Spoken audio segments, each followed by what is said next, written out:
Hola a todos, en este vídeo voy a mostrar cómo cambiar la fecha y hora en este reloj.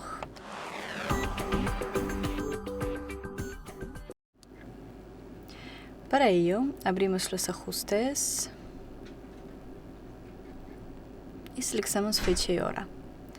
Podemos sincronizar con la aplicación, podemos desactivar esta función y podemos ajustar fecha manualmente y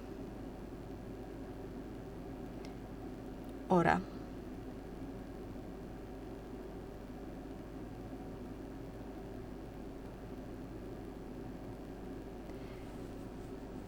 Y eso es todo. Gracias por ver, denle like y suscríbanse a nuestro canal. Adiós.